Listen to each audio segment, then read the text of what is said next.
I started playing percussion so early, and I played the drums, and then I moved on to marimba, and marimba was really my main instrument for a long time.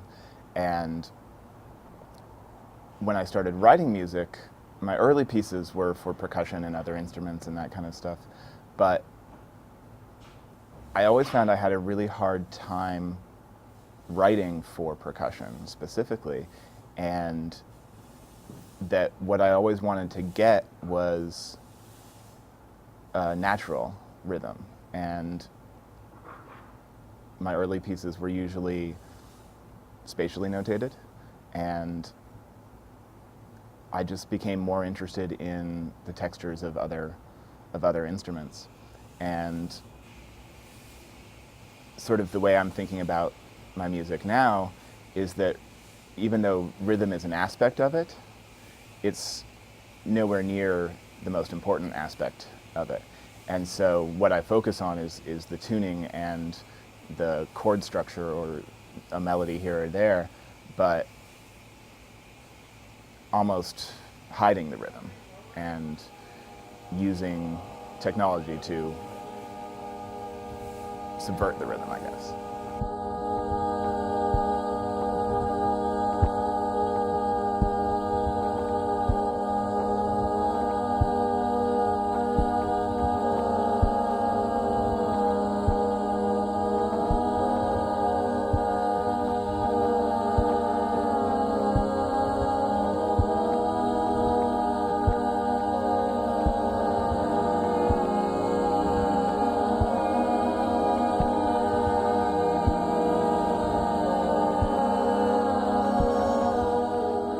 When I moved to New York in 2001, I just basically sent emails to the composers who I respected and wanted to study with, and one night I got a call from Lamont.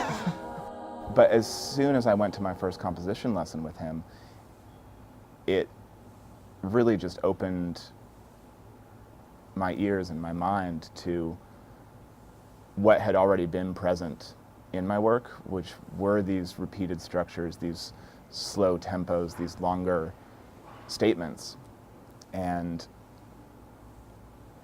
my studies with him really sort of freed me to be able to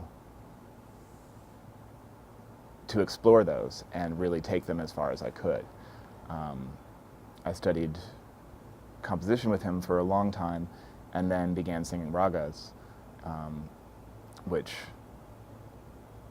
I had seen several of his performances of raga, and when I asked to begin learning it, it was another sort of eye-opening moment, and the structure and the delicacy and the specificity was extremely interesting to me. And while I don't write ragas per se, what I'm really interested in is the structuring with which a raga is created. So looking at the melodic contours or the approach to a specific note and how pitches are introduced and that sort of stuff. His whole being and just sort of being around him for as long as I have been now has just, it's changed my life completely. You know, he's definitely been the reason that I feel comfortable with writing a 3-hour trombone piece, or, you know, blaring my sine waves, and, you know, it's what the work needs. And so, yeah, it's not necessarily going to be for everyone, but nothing is. So why not just do the best that I can at what I really want to do? So.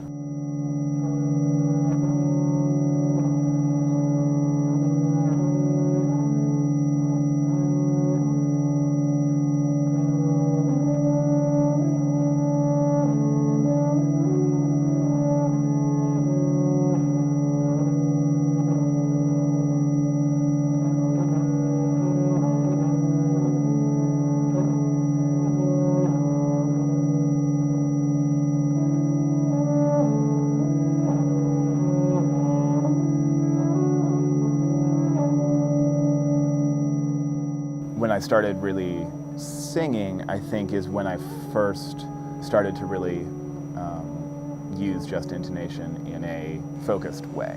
Because I found that singing over the drone, I was suddenly able to hear the pitches, and I could understand their relationships, and it just, the whole idea of tuning just made so much more sense to me. And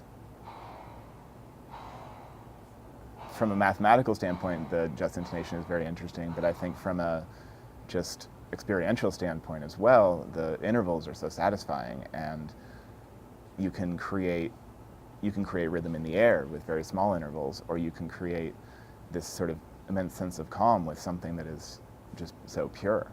And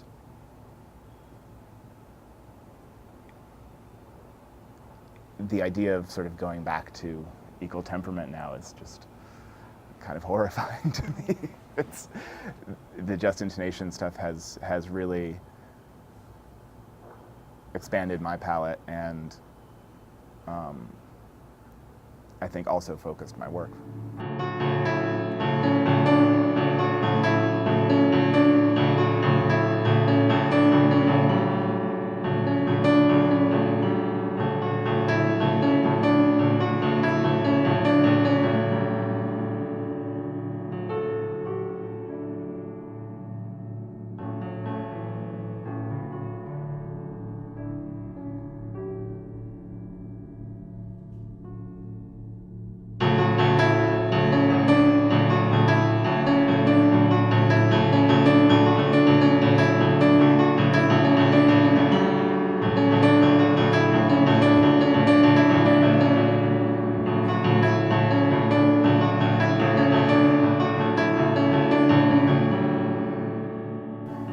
It's very easy to get caught up in the numbers game with just intonation, especially because the numbers can be very interesting.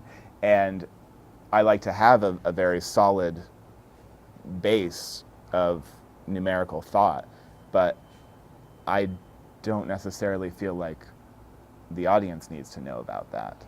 They just need to experience the intervals, and you know, the audience member doesn't care if it's the 81st harmonic or the 1331st harmonic, and that's interesting for us as performers, I think. But from an audience standpoint, it's about how the music sounds. And I think that was, going back to the university setting, I think that was another tipping point for me with the university idea, and that so much gets focused on the technical side of things and the theoretical side of things, and yes, this is this extremely interesting idea, but in the end, does it sound good? And you know, is someone gonna like to listen to that? Who knows, you know? And I think that's really what I want to pursue, is stuff that is beautiful and stuff that is powerful and emotional, and is complex, but there's a simplicity to it.